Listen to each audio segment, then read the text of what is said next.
The birth of Ìwòrì. Meyi. His father was a beggar, while his mother was a divine priestess. His mother was named JT, the disheveled one, and his father was called Akọ-Òkò.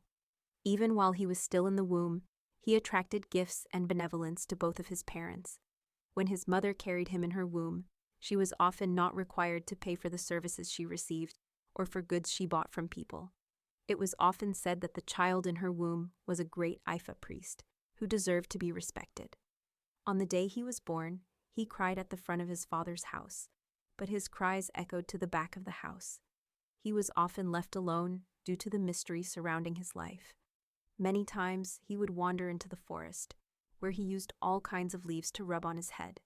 He was raised with limitations since his parents did not always have a good financial standing. Even as a child, he was already a seer. Many times he could speak to people about the problems they had. On one occasion, he told his parents to perform offerings for each other's heads so they could prosper.